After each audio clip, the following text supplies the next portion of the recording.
the show. Danielle Mercury.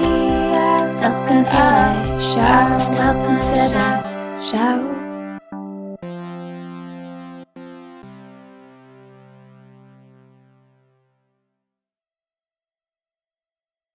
Hi, my loves. It's Danielle Mercurio rocking it solo for you today with a little bit of an empowerment boost.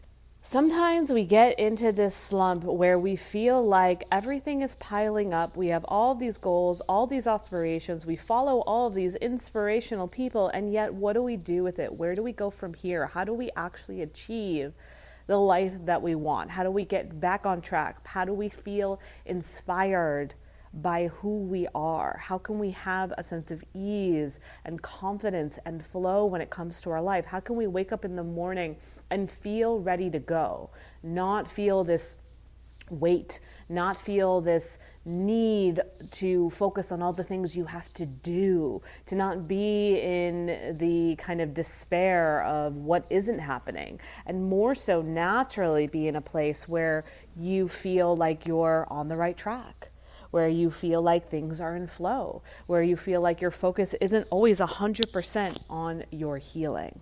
Let's make your life 100% your choice, your reality, and up-leveling it into a space where you are choosing it to be better, more expansive, more magnificent, and a beautiful reflection of who you really are.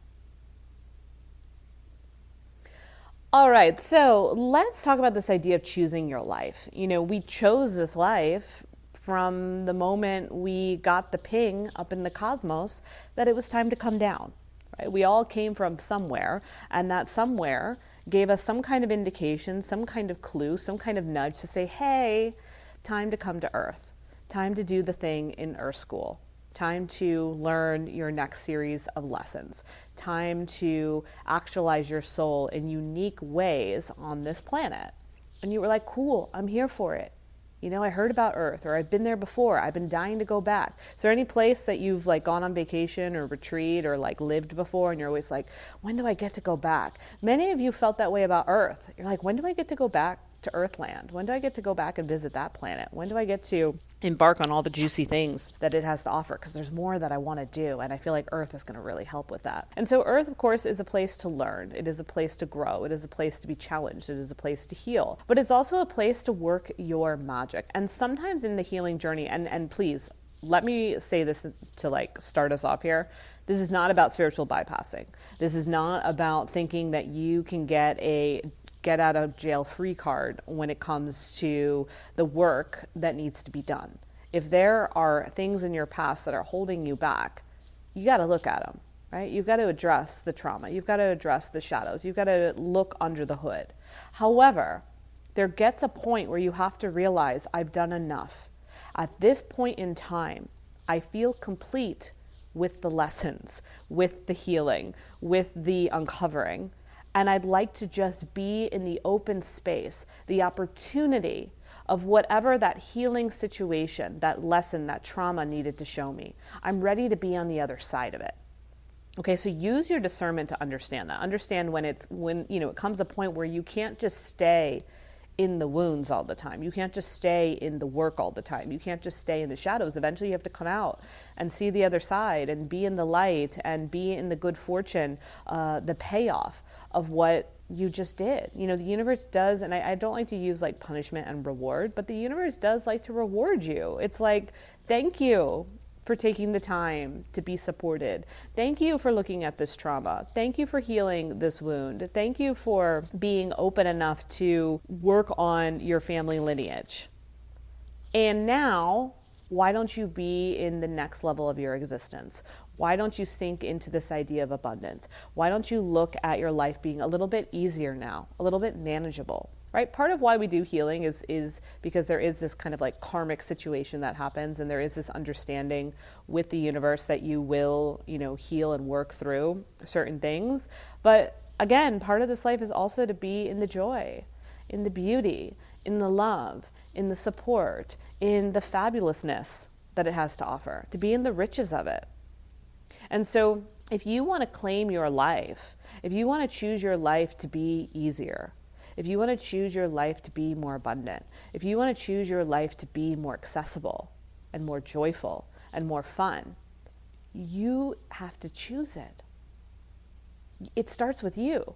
And as soon as you start to notice objections, that is you making a choice not to choose it. As soon as you start to notice the blocks, as soon as you start to notice the resistance, as soon as you start to tell yourself all the reasons why it's not time yet, you are saying, I am not choosing fun. I am not choosing abundance. I am not choosing love. I am choosing to stay stuck. Do you want to be stuck or do you want to be free? It's your choice. And you might say, well, I don't know how to be free. Okay, that's fine, but still choose it. I don't care if you know how to do it or not. Choose it. Get yourself to a space in your life where it doesn't matter if you know what you're doing. Just know what you're choosing. And from that space of knowing what you're choosing, more opportunities around the how and the clarity and what it is that you need will come through. And there's also this permission to release this burden of feeling like you are the sole creator of your life. The only way for you to receive and expand in this existence falls on you entirely. And that is not true. So in addition to making a choice of being on the other side of your healing, being on the side of more fun, joy, and ease, you also are making a choice to recognize and realize that you do not have to do it all on your own. You are not the sole provider for your life. You might feel like it, but you're not. And from that understanding, then guess what? You get to work with the universe. You get to work with energy. You get to work with miracles and magic. You get to be the muse. You get to be open to surprises. You get to play with space. Ooh. Playing with space can feel really weird because from an early age, we weren't really given space. Or if we were kind of told what to do with it. Think about how much of your life from the moment you were born, you were told what to do. You were given solutions and you were given timelines and you were given structure and you were given programs and you were given ideas of how your life should go. You know, that takes a long time to undo. But sometimes it can be as simple as just making that choice. I choose not to buy into the ways I was taken care of before. The ways I was taken care of before, I was force-fed solutions. I was force-fed what to do. I was, always looking at everybody else. I was always comparing myself. I was always feeling like I wasn't good enough.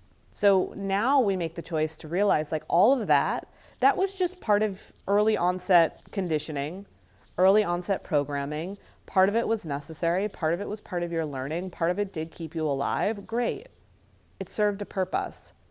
But that purpose isn't part of your current purpose. That purpose isn't part of where you're going. When you look at living a purposeful life, you can see what held a purpose, and then you can see what holds meaning to your higher purpose. Okay? And when we look at it from that perspective, we make a choice. Once again, I choose to no longer feel like I need to be force-fed a solution. I recognize the freedom that I have to make decisions when it comes to my life. I understand that I dictate my timeline. I create the story, the narrative, and I follow it from there. You are writing a story for your life and you get to choose. Do I want to keep writing it the way I'm used to, the way that I believed I had to, or do I want to write it in a way where I get out? I'm more expansive. I'm more free. And so essentially what we have to do is we have to kind of create this like gut renovation, right? Or like gut, like if we're looking at your life like it's a house right now, where do you need to like gut it? Where do you need to tear down the walls? Where do you need to add an addition? Where do you need to, paint the room? Think about that. Like if you literally broke down your life right now and you were to look at your life like a house, what would you take away? What would you improve? What would you renovate? What would you modify? What would you add on? What would you expand into? And with the knowing that you had all the resources to take care of it, right? All the funds are right there to help you with that life renovation. And so again, it's making that choice.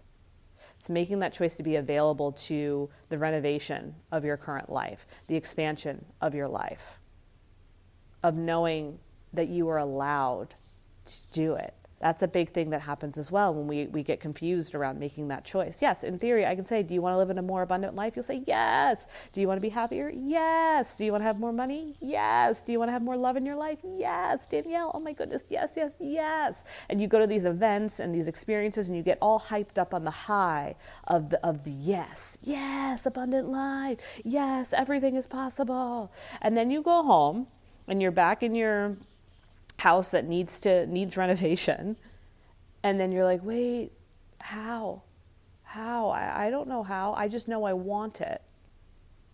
I just know I got really excited and it felt really yummy and good in the moment and I was really high on my own supply. However, where do I go from here? And so this is the key point, okay, when we look at this idea of where do I go from here. Well, where you go from here is to notice now when anything that defies that big old yes, or not that big old, that big juicy yes that you were just saying, you clear it. As soon as something that does not feel like a match for where you're going comes into your realm, you say no.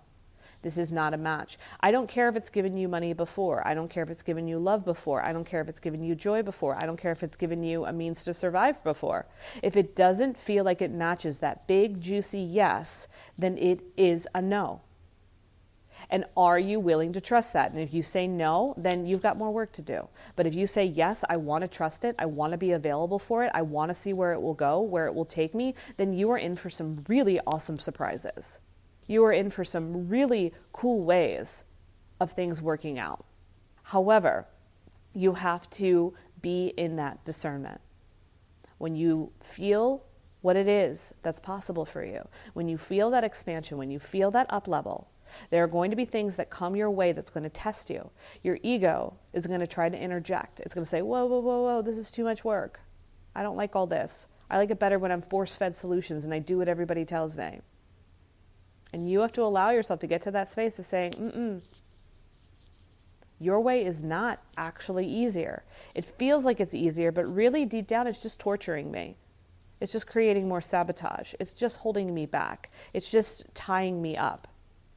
It doesn't feel good to stay in something that's complete, that's over. Do you really want to eat like the same thing every day? Do you really want to live the same life every day? Is that why you're here? To do the same thing day in and day out? Or did you come here to evolve? Did you come here to let the evolution that is your life move through you? To experience this world with your soul leading the way? Why not give that a chance? What's the worst case scenario if you don't? Okay, you go back to doing the hard, heavy human things. Worst case scenario, you go back to the hard, heavy human thing. Okay, but why not take a chance on your soul and the evolution that's available to you? So taking a look at your life, and it starts with making that choice for things to be better, that choice for things to be more evolved, that choice to continue to advance, to take it to the next level. And I get it. I'm in the middle of that right now. I'm in the middle of being in the up level and looking down and being like, what the frick? How did I get up here? What the F am I doing up here? Oh my gosh, this is scary. This is weird. However, if I take a step back down, I'm going to feel so much more uncomfortable. If I'm like, oh, but I see people I know down there, or I see situations I'm used to over there, or I see, things that have brought me success before right over there, or I see Bravo TV with a really amazing new lineup of housewives that I can binge on. I can step back down and I can go to those things. But guess what? In the long run, I'm going to feel way more uncomfortable by doing that than staying in this up-leveled platform where eventually my body and my mind and my spirit will adjust. Right now, I am in a current up level. I'm on a higher platform and it's weird and it's shaky. But guess what? If I stay long enough, I will adjust. I will recalibrate. I like to think about it like this. So I have a rescue dog. And we live in a loft, like a converted loft building. And it's really beautiful. And because I have sensitivities when it comes to noise and auditory and different things, I like being on the top floor. And it's just more fabulous to be on the top floor. So we're on the top floor. We're on the 4th floor, which means when she has to relieve herself, we have to clearly go outside, go down the elevator, go outside. And sometimes we're doing it early in the morning, late at night, and it can be chilly, right? And I always am like, oh, like that feeling of like, oh my gosh, it's going to be cold. It's going to be cold. And I'm like bracing myself, even though I bundle up and all the things. I'm like, it's going to be cold. And it is, right? You open the door and you feel that rush of cold and it goes to your bones and you're just like, oh, and you know, I'm looking at my sweet little dog and I'm like, will you just relieve yourself already? And there are times where she does and we run back in and it's great. And then there are times where she doesn't and she needs more time. But what I always find is it's so interesting, as much as I am hit with that wave of cold, the more we walk around, the more we're outside, the more all of a sudden I get used to it. The more, it's not to say that I'm like all of a sudden warm, but my body found a way to make me more comfortable. And so when we up level, recognize that your spirit, your body will do the same thing. So I'm in this up level right now. I'm on this new platform. It's a little shaky. It's a little scary. However, I know that my being, my guides, and the universe are doing everything that they can to make me feel comfortable, to help me adjust, to help me recalibrate. And then eventually this new platform will feel normal and grounding and expansive and easy. But we have to be willing to be in that initial discomfort as we ride it out until we feel comfortable again. And then, you know, we'll ride that out for a while and then the next thing will come and we'll up level from that and so on and so forth. And that's part of the journey. However, it's necessary. It's necessary. And we need to release that idea that it has to be hard, that it has to be hard to change your life. Yes, it will involve a lot of details. Yes, there will be a lot of moving parts. However, it can still be fun. It can still be a supportive experience. So you need to ask yourself, whatever it is that you're willing to move into. If you're right now saying like, I am making a choice for my life to be better. I am making a choice to pursue my dreams. I am making a choice to actualize my goals. Then you need to ask yourself, how can I make this as easy as possible? And focus on that. I want you to focus on it like no one's ever told you things couldn't be easy before. Like, you know, that one scene in Legally Blonde where she got into Harvard Law and her ex-boyfriend or like is kind of like, you got into Harvard Law? And she's like, what? Like it's hard? Question mark?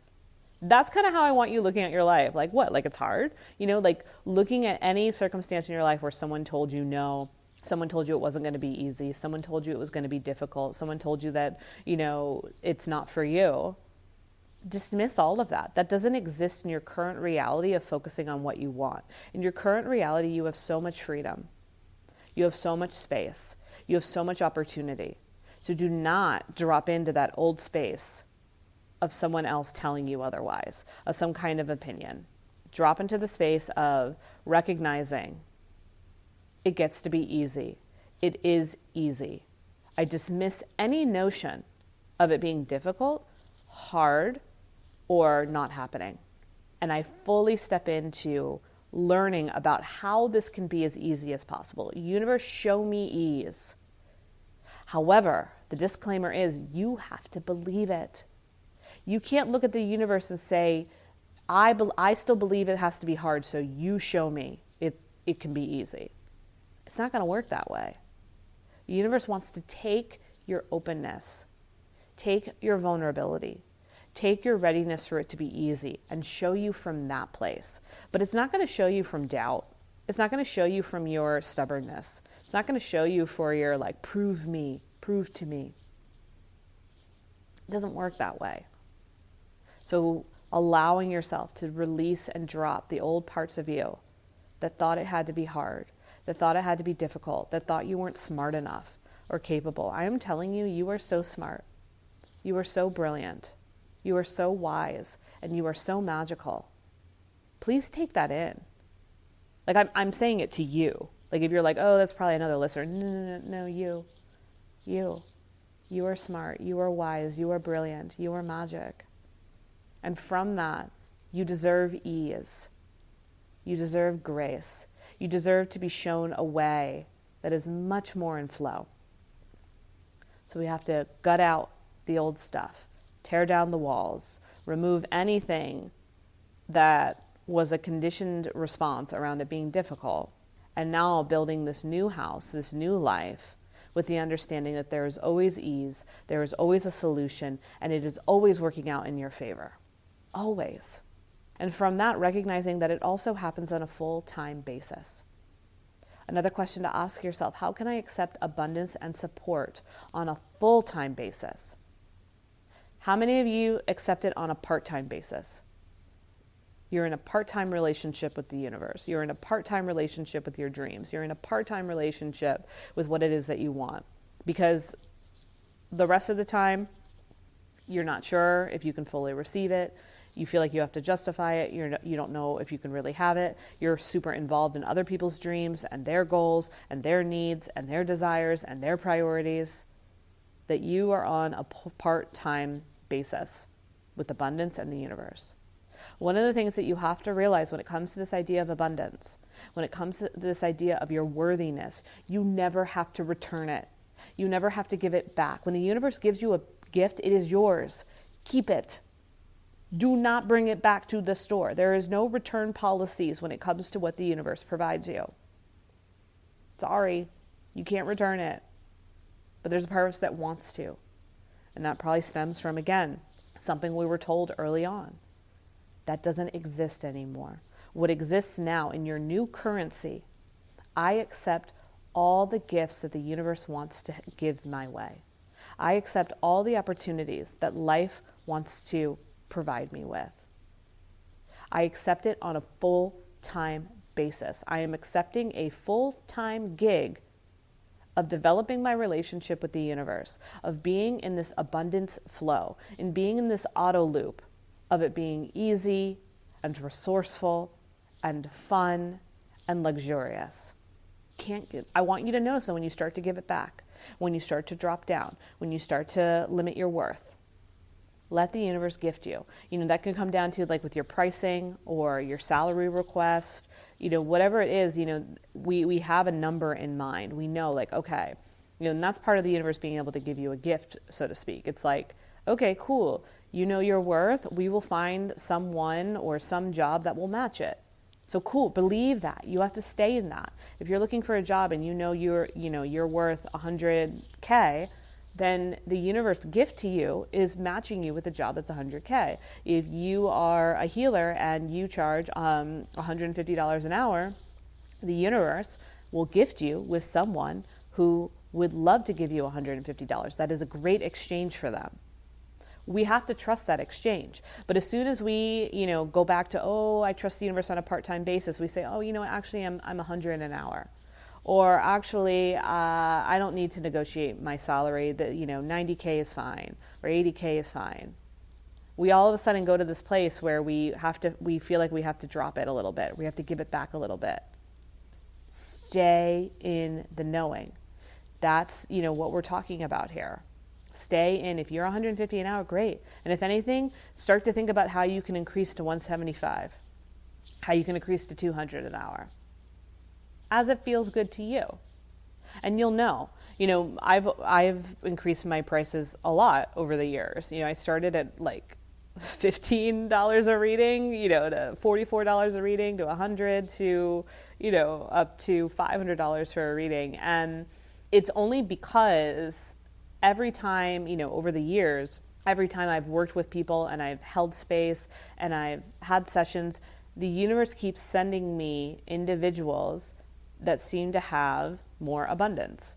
And every time, like, it's almost like there's this like new flow, this new cadence that happens, because it's like the more that I learn, the more that I take on, the more that I'm able to provide with people, that kind of ups the level of abundance and financial income to match it. And so the universe just kind of starts sending me people, and I can kind of feel out and assess what their exchange is like and what they're looking to pay for things. And based on that, I increase my rates.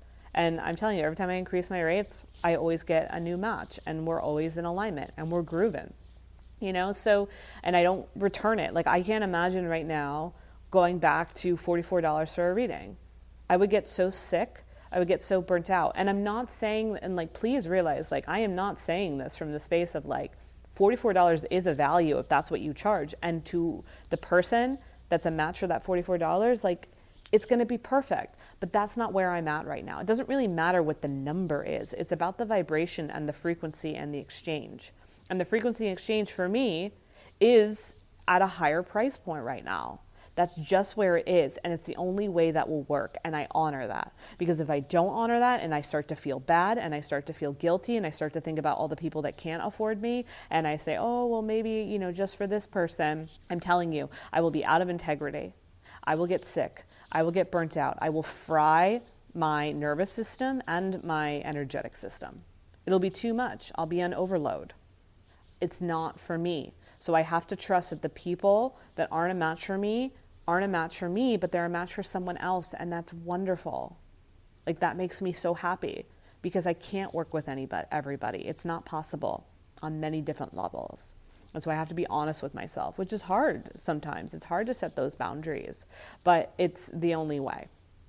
And that's what I'm learning up on my new platform that I'm on right now, creating those boundaries, saying no, not having as much time on an individual basis to give to individuals, being okay with that, because there's other things that I am being called to do. And when those other things are calling you, even though it can be scary, even though it can feel a little disruptive, even though it can feel a little unnerving, it's bringing you to a place of it being better, of soul advancement, of being more on purpose. So when you're in that, asking yourself, how can this be as easy as possible? And how can I accept abundance and support on a full-time basis? Full-time basis. I want you seeing it everywhere. I want you living it all the time. I want you knowing that you are supported no matter what. However, you set the terms. The universe will support you if you want to live off $10,000 a year. The universe will support you if you want to live off of $8 million a year. You set the terms, and you have to be energetically on board with them. And if you are, boom, it's a match. But you have to meet yourself where you're at. And from meeting yourself where you're at, you can grow, and you can increase your worth, and you can increase the quality of your life, and you can continue to grow and build and lean into more. And it takes time. So that's why I say meet yourself where you're at and know what your standards are. And it's not just about money and a dollar amount.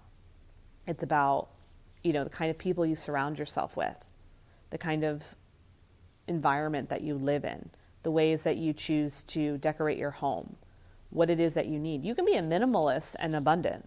Like, please realize that, right? Like, if it's an energetic match to be a minimalist and live in a tiny home, like, amazing. You're living your most abundant life. If that really feels like it's of the highest caliber and standards for you, like, amazing. Like, I'm so proud of you. I'm so grateful that you are living this abundant life.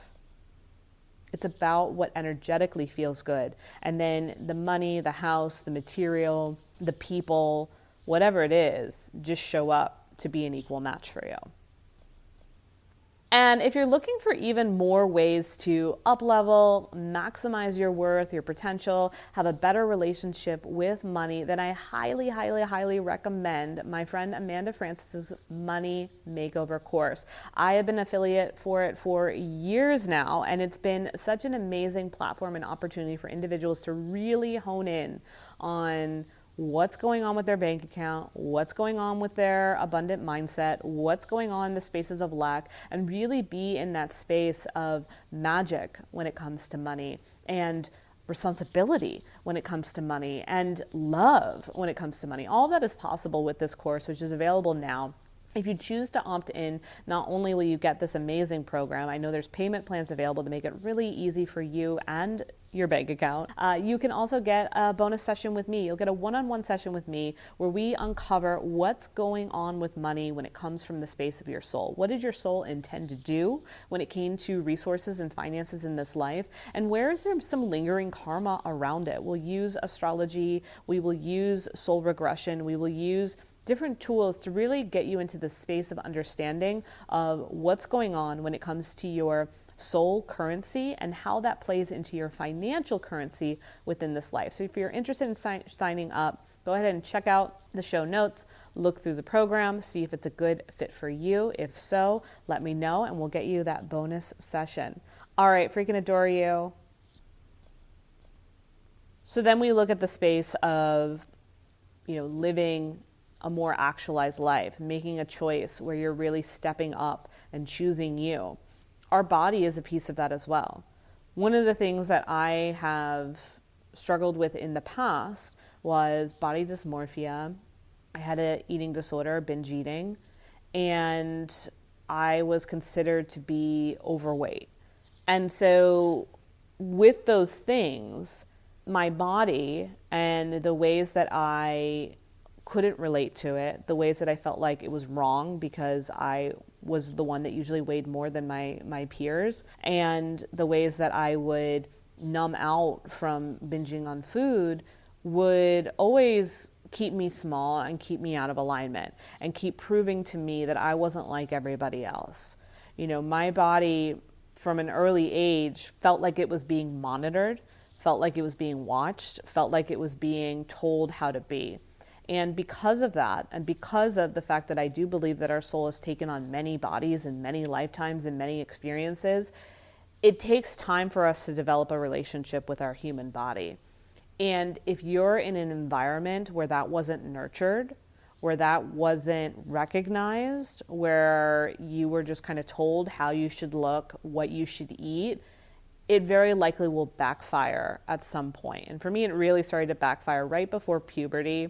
I remember, looking in the mirror and not understanding my body, not understanding the reflection, not understanding my arms, my legs, my belly, my face. Like I would stare for hours and I would try to make meaning of it.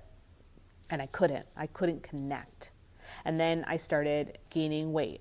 I started being told that I was, going to be dangerously overweight soon, and I was going to have all of these health problems. And I went up to like a size 14, and it was like, I remember Express still had size 14, and it was like, all right, well, you can. And it's so interesting. I'm telling you, this is like how we manifest in other ways. I was told basically that like size 14 was it. Like you can be a size 14 because Express still had size 14 clothing, but after that, you're done. And this was before stores were more accepting of sizes and had more options. Back in the day, like it really was like size 14, or you had to go to like Lane Bryant, and I was terrified of that because of fear that was instilled in me around it. And so I knew, and it was so interesting to me that subconsciously I was probably a size 14 for about 12 years. I never went over 14. It was like I knew that was my limit, but I also had no idea how to not be a size 14 either. And it had nothing to do with the size per se. I think at the time it did. I thought I had to be like I would dream, like if I would get down to like a 12 or a 10, oh my gosh, I'm like, then I'll be happy. Then people will love me. Then I'll be just as pretty as my friends. All these different things I would tell myself, but I couldn't do it. I couldn't get below the 14. I couldn't get above the 14. That seemed to be my threshold at the time.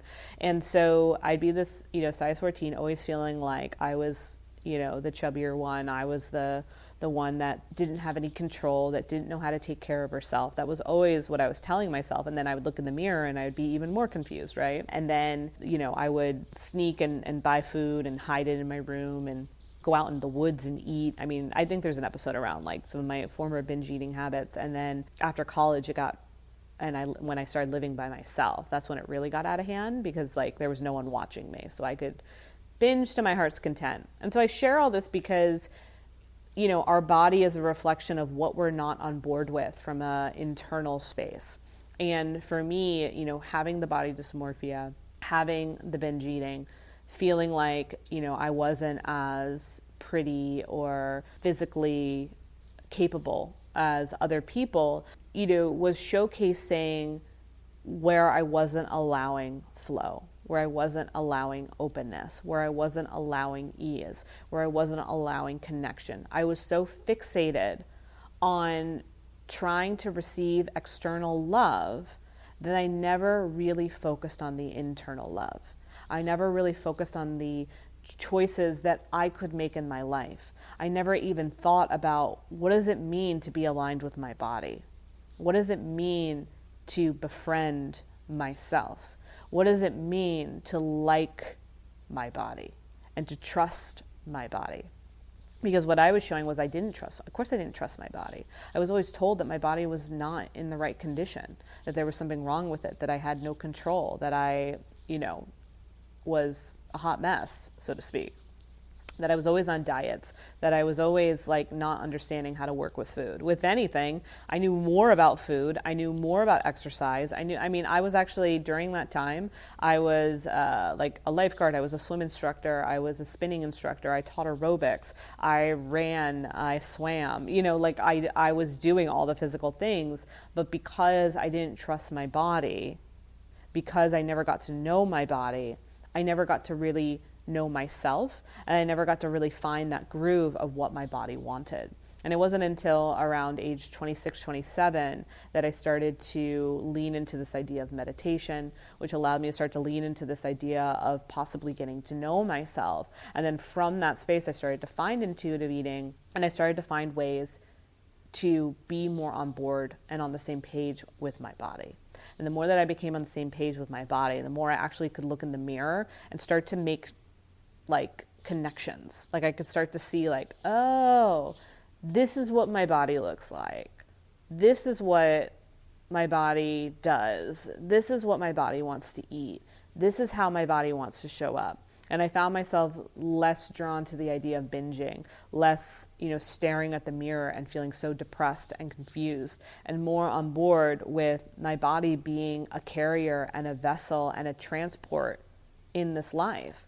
And the more that I was on board with myself, the more that I was on board with my goals, the more that I was on board with this idea of having dreams and up-leveling and being in the space of possibility, my body started to get on board with that too. And we started to trust each other.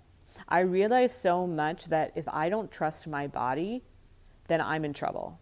That things are going to completely go askew. As soon as I started to, go to that place, and I still have it, it still happens where I look in the mirror and I feel off, or I don't look in the mirror for a while. That's usually an indicator to me. If I've spent a lot of time and I've noticed that I haven't been looking in the mirror, I haven't really been looking at myself, I haven't been really making time to look at what I'm wearing and how I'm dressing myself and doing my gua sha and certain rituals. If I notice that I'm reaching for food in a way that reminds me of binging, where I kind of go back to those old rituals, it's a wake-up call for me.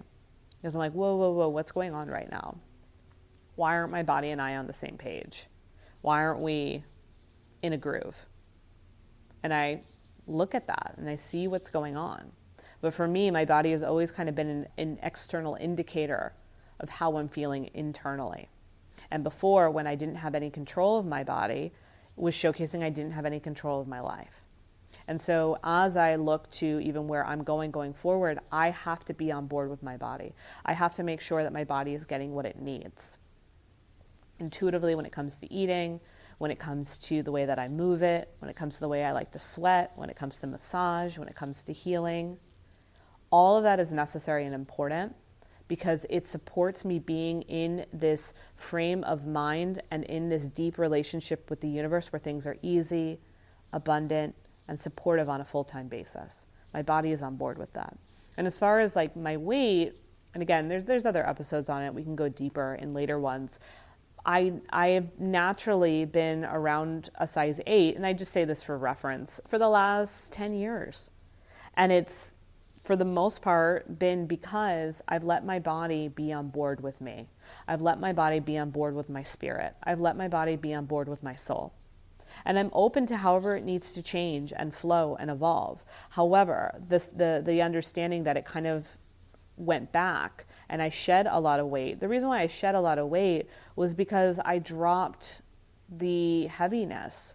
I dropped the burden that I put on myself. I dropped the illusion of not being in control, or feeling out of control, or feeling like I was a hot mess, or feeling like I wasn't doing things that were right, or constantly feeling like, I was a certain way or being. And so once I gave myself permission to really follow my dreams and listen to my soul, my body went with that. So a question to ask yourself when you're looking to be in that space of up-leveling, that space of improving and advancing your life forward, you also have to ask your body, how are you in alignment with this? Because it's going to play a part. It really is. And that doesn't mean that you have to get into this super rigid workout and yoga and green juice. If it means that, great, but it doesn't have to mean that for you. It's less about what you're eating or doing and more about how you're being with your body. the more respect you have for it, the more you appreciate it, the more you understand what needs to happen for you to be in a dynamic with your life where things work and flow. And I understand that now. I understand my schedule and what I can show up for and how my body plays into that. And because of that, my body has naturally shown me how it wants to be. The way that my body has been the last decade, which it still takes me time because I've been technically a different figure for more of my life. Basically from age 11 to my mid 20s, I was always considered plus size, to now being a space where, even sometimes where I still get thrown off sometimes is people call me thin, and I'm like, I don't really, that sometimes is hard for me because I also don't really love labels when it comes to anything. So for me, it's just kind of like, well, this is my body. This is Danielle's body, as opposed to thin, average, athletic, curvy, whatever it may be. But what I'm sharing is the way that my body has been the last decade is the way that my soul needs it to be. Okay? So my spirit is reflecting how it's feeling based on my body. And when my body does go through changes, or I notice old tendencies coming back, or I notice I'm not connecting with it, it does start to want to go back to that space from before. And it's just a little bit of an alert for me. I don't look at it as a negative thing, just as a little like, oh, tap, tap, Danielle, you haven't been paying attention. I'm like, oh, got it. All of this comes down to leaning into your soul intuition. Whether we're talking about our body, our life, our money, our friendships, our relationships, where we live, whatever it is, it all comes down to how do you trust it from that deep, intuitive place inside of you? How are you allowing yourself to be guided by your spirit, by your soul? And how are you allowing that to continue to develop your relationship with the universe? And from that space, how can you continue to make a choice to lean into the idea of that it gets to be better? There's two sides to everything. It gets to be worse or it gets to be better. Best case scenario, worst case scenario. Lack, abundance. What do you want?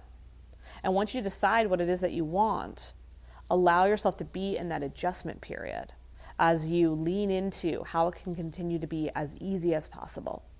As you lean into being abundant and supported on a full-time basis. As you lean into ways where your body can continue to be in alignment and a source of support in all of this too, and a reflection of everything. So sit down, look at your current landscape of your life. Look to see what old conditioning or programs need to be gutted out, where you need to tear down some walls, where you need to remove some old stories or staying. The biggest way that you can do that is watch your language. Notice what you're saying. Anyone that works with me know that I oftentimes will repeat what you say back, because usually what you say back will not be from a space of ease. It'll be from a space of difficulty. Watch your language. Big one.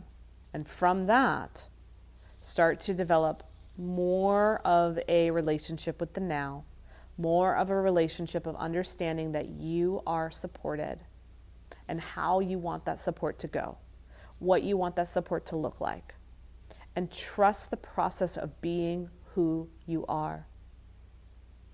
From an internal, external, environmental, emotional, spiritual perspective, be in the trust of who you are.